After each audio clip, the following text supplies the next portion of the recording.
Hello everybody! So today's video is a little scripted, and by very scripted I mean it's very scripted, but I wrote all of it and I could pretty much do all of it without using the script, but I just want to hit all the points that I did, but it is going to be quite entertaining. So today we're going to be talking about my favorite artist pretty much ever, Miss Billie Eilish, and this video is going to be called Why Billie Eilish is Literally the GOAT.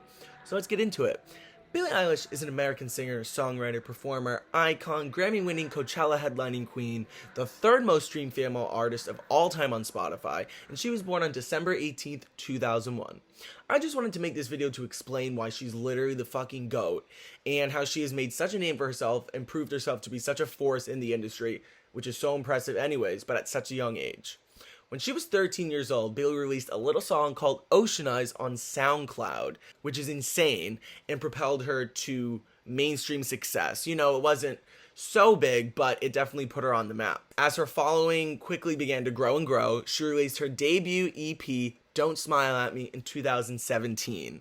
And this featured fan favorites such as Bellyache and Hostage. This EP was not only critically acclaimed, it went on to become the most streamed EP on Spotify of all time.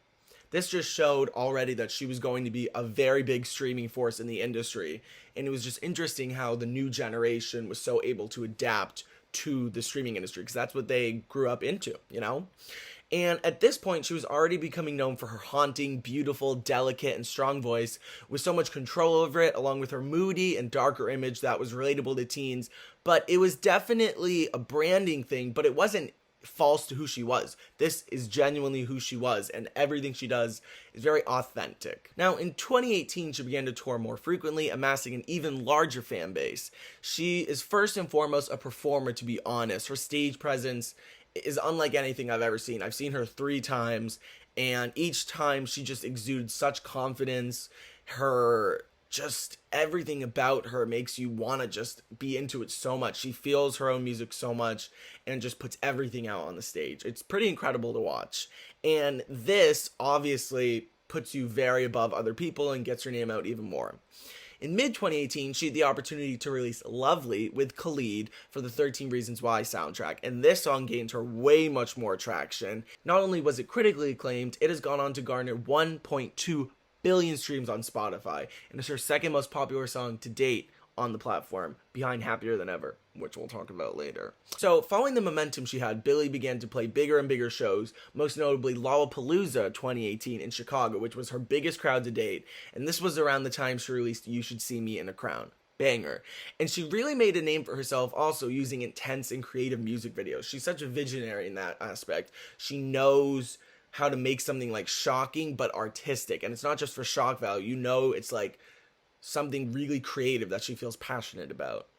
And this video, of course, was the spider crawling in her mouth, which was real, and this went extremely viral, again proving that she knows how to market herself very well.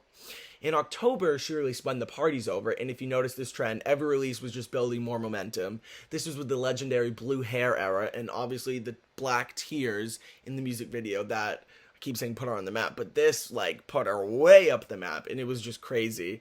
And to date, this is one of her also biggest songs. It has gained 1.3 billion streams on the platform. Fast forward to several months later, in March of 2019, a couple singles later, Billie finally releases her debut album, When We All Fall Asleep, Where Do We Go? And this fucking album changed lives.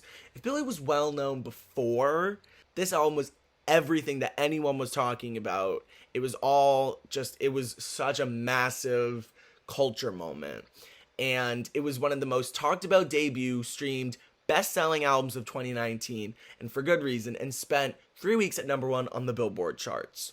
This album is moody, dark, emotional, raw, and exhilarating. It shows her talent as a performer, singer, songwriter, and just the diversity that she can have.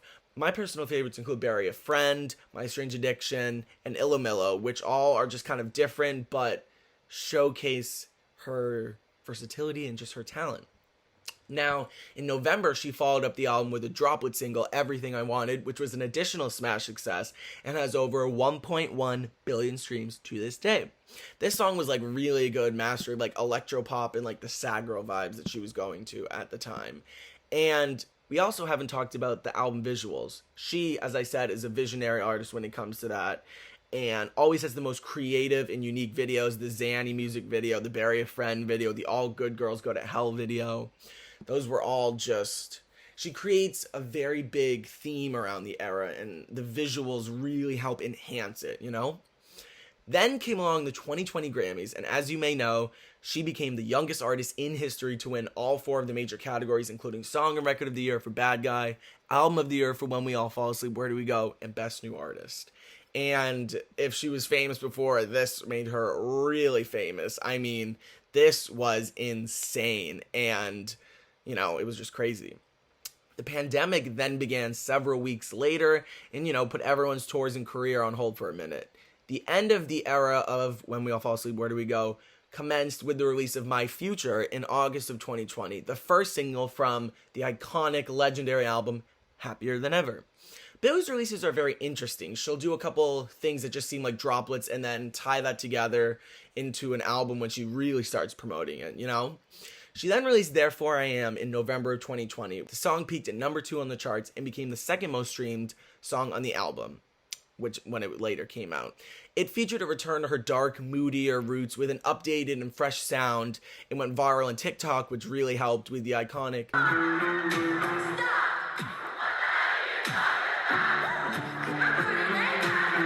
and has become a staple in her live shows ever since, that specific part, and is one of her more popular hits, and I think one of the fan favorites, to be honest.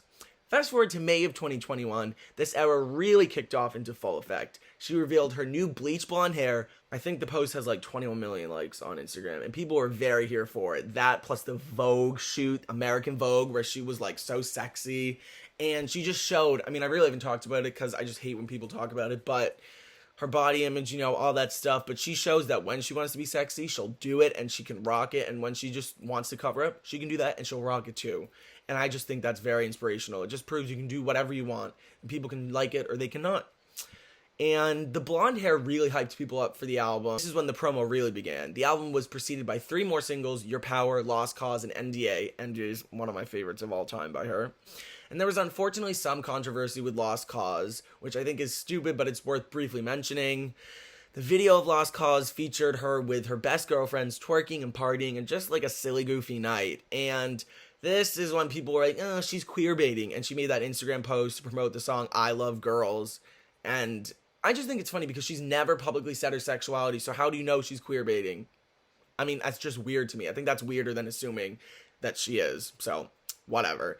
This was definitely one of the only negative press she's ever gotten, to be honest. And people were like, oh, nervous about the album. But on July 30th, she released her sophomore album, Happier Than Ever. And this blew people away and put all that negative hype to shame. This was a critically acclaimed album and very successful album at the same time.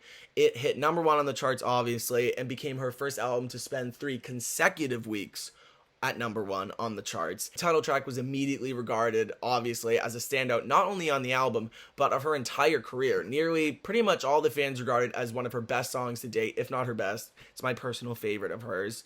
And the angst and rawness to it bring her vocals and emotions to new levels. She just pushed the boundaries on this one and showed people how diverse she can be. And people are always like, oh, she whispers. Like, really?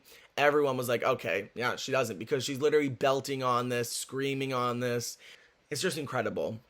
The song went on to become the biggest hit of the era, obviously, and has gone on to earn 1 billion combined streams on Spotify, and is on track to become her 5th song with over 1 billion streams, counting just the original version, and has been her most popular song on Spotify to this date since its release. So over a year now, it's been consistently her most popular song, getting over 1 million streams per day, even now. And just yesterday, it was the most streamed female song of 2021, beating out what people considered to be bigger songs at the time, like Good For You, All Too Well, and Woman, just showing the longevity and impact that she really has, which is iconic.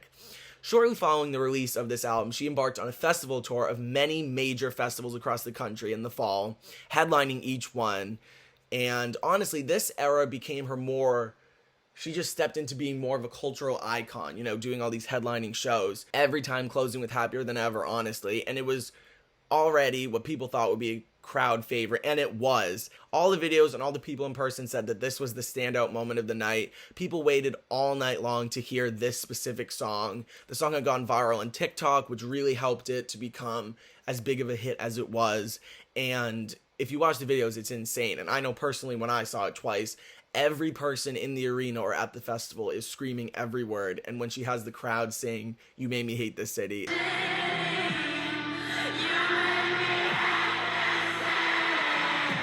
And yeah, this really truly beat out anyone calling this her flop era. She went on to be nominated for Album of the Year and Record of the Year and Song of the Year for Happier Than Ever and the album. And now we arrive at 2022. Think her success is slowing down? Nope. In February, she embarked on her biggest and most successful tour to date, the Happier Than Ever World Tour. Not only has every show on the tour been sold out, she's been in North America to Europe to Asia to Australia. And this year, she became the youngest artist in history to headline the Coachella and Glastonbury music festivals, arguably the two biggest festivals in the world. Coachella being the biggest one in America. I saw her at Coachella. It was life-changing. I was front row. I could make a whole video about that. It was just incredible. And again, this is what I'm talking about. This era just pushed her stardom to new heights, you know?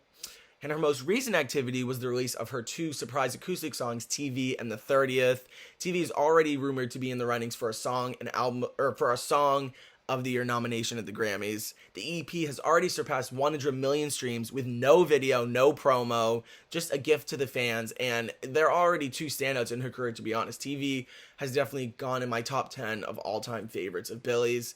And she just can't stop winning. To be honest, in conclusion, I think she's really proved herself as such a cultural icon. She's acclaimed. She's successful. Again, like I said, she's the third most streamed female artist of all time on Spotify, only behind Ariana Grande and Taylor Swift, who have like 10 albums both, while she has 2 albums and 1 EP. So, it's just insane. She's already the second best-selling female artist of this year, despite releasing Happier Than Ever last year. And yeah, she's too iconic. I already told you all the reasons, and she's just going to continue to crush it. So, hope you loved it, and I can't wait to see what she does next.